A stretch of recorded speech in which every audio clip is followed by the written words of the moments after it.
반갑습니다, 여러분. 전파입니다. 최근에 일론 머스크 와이프가 디지털 그림을 팔아가지고 65억 원을 벌었다는 기사가 나왔어요. 이 디지털 그림이라는 게 결국에는 JPG 파일이거든요. 여러분들이 구글에다가 일론 머스크 와이프 그림 딱 검색을 하면은 바로 나와갖고 그냥 오른쪽으로 버튼 눌러갖고 다른 이름으로 저장하면은 여러분도 카피하실 수가 있는 거예요. 그런데 이런 디지털 그림을 65억 주고 샀다? 아무리 세상에 지금 돈 복사 버그가 많이 일어났다고 하지만 쪼까 우리들의 상식으로는 이해하기가 쉽지가 않죠. 왜냐면 이렇게 누구나 복사할 수 있기 때문에 희소성도 없고 소유권을 주장하는 것도 굉장히 애매하잖아요. 그럼에도 불구하고 안녕하세요, 일론 머스크 와이프입니다 가 65억이나 번 이유는 바로 NFT 라는 기술 때문이에요. 그래갖고 오늘은 NFT, Non-Fungible 토큰의 약자예요. 무슨 말인지 전혀 모르겠죠? 오늘은 이 NFT 기술에 대해서 간단하게 한번 이야기를 해보려고 합니다. 이 NFT, Non-Fungible 토큰, 한국말로 하면은 대체 불가능한 토큰, 이것만 봐도 여전히 무슨 말인지 모르겠죠? 이 토큰이라는 거의 사전적 의미를 찾아보면은 토큰은 화폐 대신 사용할 수 있는 동전처럼 생긴 주조물을 말한다 라고 되어 있어요. 지금 이 NFT 기술도 블록체인 기술에서 기반된 기술인데 우리가 흔히 아는 비트코인 그리고 뭐 이더리움 이런 것들 있잖아요.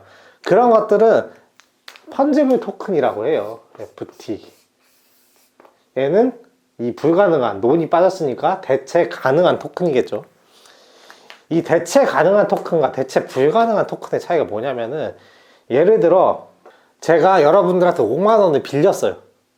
그런 다음에 이거를 나중에 갚아야 되는데 여러분한테 받았던 5만 원을 그대로 돌려드려도 되고, 아니면은 이 5만 원을 다 쓴 다음에 다른 5만 원권을 구해서 여러분한테 줘도 되고, 만 원짜리 5장을 갖고 와서 줘도 되고, 5천 원짜리 10장을 갖고 와서 줘도 되고, 어쨌든 5만 원에 맞는 가치에 맞는 돈만 구해다가 주면은 모든 관계가 채무 관계가 청산이 되죠. 이런 것들은 대체 가능한 토큰인 거예요. 근데 대체 불가능한 토큰 같은 경우에는, 예를 들어 제가 루브르 박물관에서 모나리자 그림을 빌렸어요. 그래서 제가 루브르 박물관에 잘 보고 나서 갖다 줄 때는 모나리자 위조 그림으로 갖다 주는 거예요. 그럼 어떻게 돼요? 쇠고랑 차겠죠. 그러니까 모나리자 그림 같은 경우에 다른 걸로 갚을 수가 없잖아요. 이런 것들을 NFT라고 생각을 하시면 될 것 같아요. 그럼 이것과 일론 머스크 와이프가 65억의 그림이 판 게 무슨 관계냐 라고 하면은, 일론 머스크 와이프가 그린 그림이 어딘가에 이렇게 저장이 돼 있을 거 아니에요. 그 어딘가에 있는 일론 머스크 와이프 작품에다가 NFT 토큰을 발행을 하는 거예요. 그래서 이 NFT 토큰 이제 그 블록에는 그런 정보가 써 있는 거죠. 일론 머스크 와이프가 그린 그림은 어디에 게재가 되어 있고 소유권은 누가 가지고 있다, 이런 정보들이 거기 딱 탑재가 되고, 여러분들이 아시다시피 블록체인 해킹이 안 되기 때문에 그 안에 있는 정보가 계속 이제 남아 있겠죠. 그러니까 일론 머스크 와이프가 A라는 곳에다가 내가 그린 진짜 그림은 이거다 라고 하고 NFT를 통해서 보증을 한 거예요. 그리고 우리가 복사를 하면은 B라는 다른 위치에 가서 이 그림이 저장이 되겠죠. 이 B 그림도 A 그림이랑 똑같은데 얘도 진짜 아니냐 라고 하면은 NFT에서 아니다, 일론 머스크 와이프는 A라는 위치에 있는 그림을 진짜라고 했다, 그렇기 때문에 B는 진짜가 아니다, 가짜다 라고 보증을 해주는 거예요. 그러니까 예를 들면은 루브르 박물관에 있는 모나리자 그림이 진짜인지 위조인지 사실은 일반인들은 판독을 할 수가 없잖아요. 하지만 이제 루브르 박물관 그리고 모든 많은 이제 미술에 저명하신 학자 여러분들이 루브르 박물관에 있는 모나리자가 진짜 모나리자 작품이다, 그 외에는 다 짜빔 하는 거예요. 그러니까 요 기능은 이전에는 이제 공인된 기관에 했다고 하면은 이제는 요거를 블록체인 기반의 기술로 탑재를 한 거죠. 그러니까 이 NFT 기술이 없었을 때는, 이렇게 없었으면은 그냥 A를 복사해서 B로 만들면은 A랑 B랑 같은 디지털 파일이 되는 건데, 이렇게 NFT 토큰이 생김으로 인해서 NFT가 이 A라는 디지털 자산을 보증을 해주는 거예요. 이게 진짜라고. 그러니까 희소성을 부여를 하는 거죠. 그러니까 디지털 세계에서도 원본과 짝퉁이 구분을 할 수 있는 시대가 되는 거죠. 그리고 이 NFT 같은 경우에는 이더리움 기반의 블록체인 기술이기 때문에 절대로 얘를 수정하거나 바꿀 수가 없다는 장점이 있고요. 이 작품의 소유권이 누구한테 있는지 투명하게 볼 수가 있는 거예요. 왜냐하면 거래를 하면 이 토큰상에 기록이 남기 때문에 이 A라는 디지털 자산의 소유주가 누군지, 누가 누구한테 이 소유권을 넘겼는지 이런 것도 다 알 수가 있는 거죠. 거기에 뭐 소유권도 예를 들어 이 작품의 소유권의 20%는 나한테 있고 뭐 80%는 다른 사람한테 있다 하면은 이 토큰을 쪼개갖고 소유권을 나눌 수도 있는 거예요. 뭐 최근에 이건희 회장의 그 미술품들 컬렉션들이 공개가 되면서 와, 이것도 이건희 회장이 갖고 있었냐 막 이런 말들이 되게 많았었잖아요. 하지만 이런 기술이 적용이 된다면은 디지털 창작물에 있어서는 누구나 그 소유권을 확실히 알 수 있고 어디서 어떻게 소유권이 이전했는지 투명하게 기록될 수 있다는 굉장히 큰 장점이 있어요. 이 NFT라는 게 등장함으로 인해서 디지털 창작물들이 자산의 가치를 인정을 받는 그런 시대가 도래를 하게 되는 거예요. 사실 이전에 우리가 뭐 디지털로 그림을 그려서 팔거나 뭐 도트 찍어서 파는 사람들, 그런 사람들은 업체들에서 그냥 갖다 쓸 수 없으니까 그냥 영리적인 목적으로 사용하기 위해서 약간의 그 저작권 사용료를 주는 정도로 이제 창작물들이 거래가 됐었잖아요. 내가 A라는 그림을 그렸다고 해서, 내가 도트로 엄청 예쁜 그림을 그렸다고 해서 그것이 나의 큰 자산이 되거나 그러진 않았잖아요. 누가 필요하다고 하면은 그냥 잠깐 만들어주는 그 정도의 가치를 가졌었죠. 그래서 이런 NFT 기술이 적용되면 정말 인터넷에 있는 모든 것들이 자산이 될 수가 있어요. 최근에 트위터 CEO가 자기가 처음 올린 트윗을 이 NFT 토큰을 만들어가고 판매를 했는데 그거 가격이 250만 달러. 우리나라 돈으로 대충 한 28억 정도 되는 돈이 그 가격에 팔았고, 최근에 이제 크립토키티라는 NFT 기반의 게임이 있는데 뭐 교배하는 게임이래요. 저도 안 해봤는데 거기에 있는 이제 희귀종 고양이가 1.8억에 팔렸다. 어쨌든 이제 그런 디지털 창작물들, 단순히 창작물이 아니라 트윗이라든지 아니면 그런 게임 아이템까지도 이 NFT를 달고 판매를 하는 시대가 도래하게 됐어요. 현실에서 보면은 최근에 이제 스티브 잡스의 그 구직 이력서가 2,500만 원인가 팔렸다고 하더라고요. 사실 자필로 쓴 이력서라고 해도 그 종이 종아리 하나인데, 사실 스티브 잡스가 시대를 풍미한 아이콘이기 때문에 그만큼의 값어치가 있다고 생각을 해서 이제 그 정도의 가격에 낙찰을 받은 거잖아요. 그만큼 희소성이 있으니까. 인터넷에서도 사실 그런 것들이 엄청나게 많았는데, 사실 인터넷 데이터라는 게 그냥 복사가 되기 때문에 희소성이 없어서 그런 것들을 자산으로 거래할 수가 없었는데, 이제는 NFT 기술이 생기면서 그런 게 가능하게 된 거죠. 여러분들이 이제 엄청 유명해질 것 같으면은 여러분들이 처음 이력서 쓸 때 NFT 이거 딱 적용해갖고 해놓으면은 나중에 몇십 년 뒤에 유명해졌을 때, 아, 내가 처음으로 쓴 이력서 토큰 팝니다 해갖고 올리면은 큰 돈을 벌 수 있겠죠. 일단 똥을 싸라. 그럼 유명해질 것이다.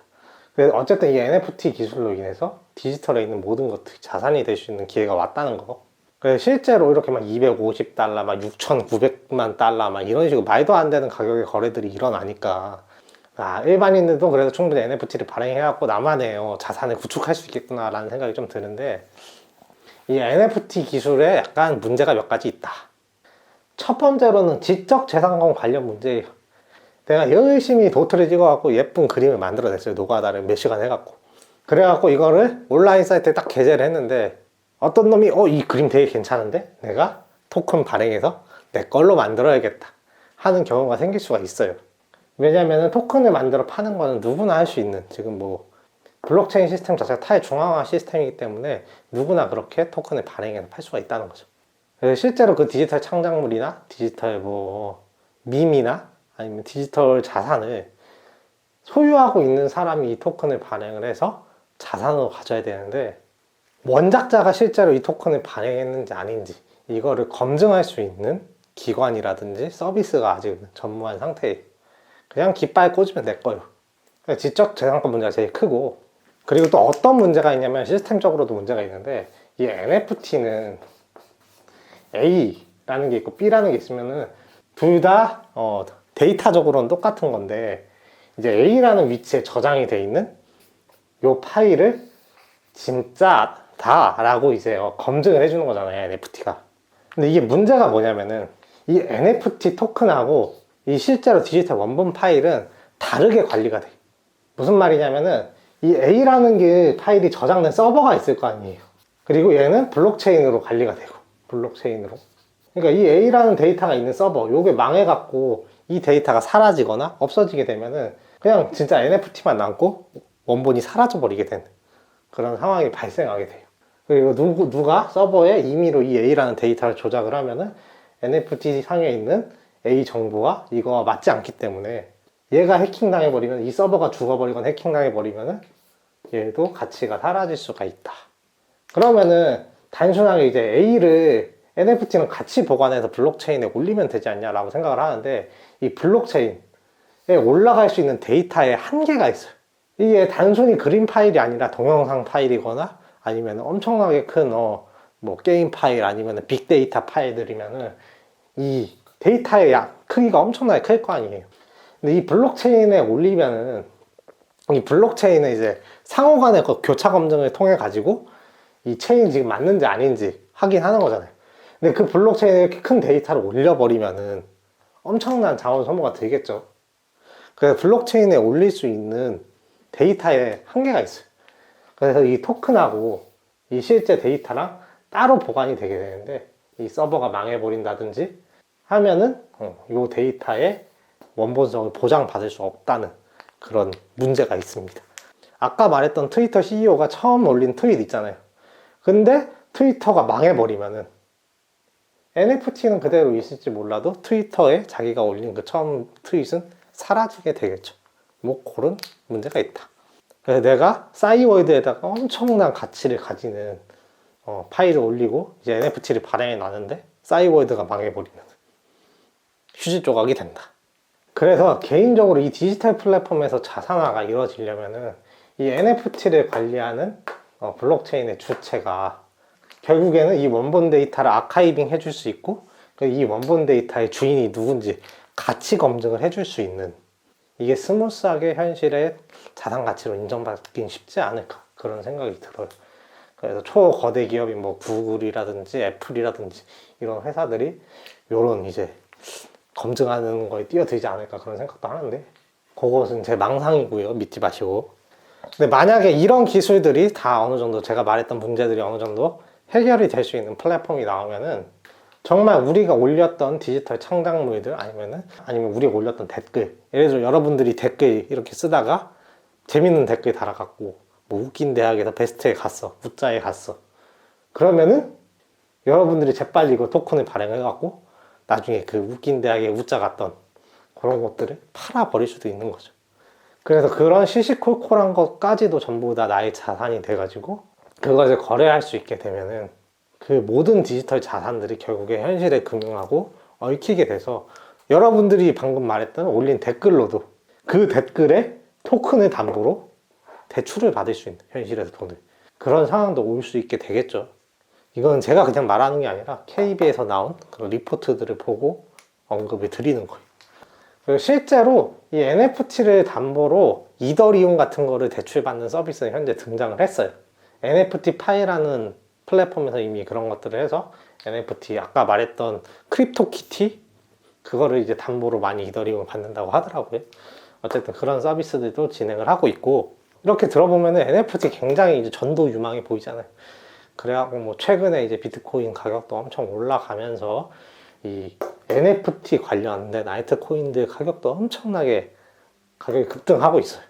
그래서 제가 이거를 투자하는 게 아니라 항상 주의를 해야 되는 게, 코인파는 어제도 그랬고 오늘도 그랬고 내일도 그랬듯이 스캔이 엄청 판을 쳐요. 신용하기가 엄청 판을 친단 말이에요. 굉장히 주의를 하셔야 돼요. 6,930만 달러에 팔렸던 비플이라는 작가의 작품이, 그 작품을 산 사람이 누구냐, 6,930달러. 그 사람을 추적을 해보니까 NFT 관련 투자 회사에서 일하는 사람이 그 그림을 구매했다라는 썰이 있어요. 그래서 암호화폐 큰 손들이 이런 식으로 스캠을 해서 우리 같은 개미들의 돈을 갈취하려고 한다, 그런 썰도 많이 돌고 있거든. 그래서 약간 지금 아까 말했듯이 여러 가지 문제로 현재 당장 NFT가 우리 일상생활에 들어와서 상용화 되기는 쉽지 않은 상황이에요. 그러니까 저는 절대 코인 투자하라는 거 아니고요. 그래서 이런 기술이 세상에 나왔으니까 저처럼 맨날 집에만 박혀 계신 분들이 계실 것 같아서 한번 소개해 보려고 갖고 온 겁니다. 저는 코인 전문가도 아니고 그냥 동네 아저씨, 동네 백수 아저씨일 뿐이에요. 어쨌든 오늘의 영상은 여기까지 하고요. 유익하셨다면 구독과 좋아요 부탁드립니다. 감사합니다. 전파님이었어요. 안녕.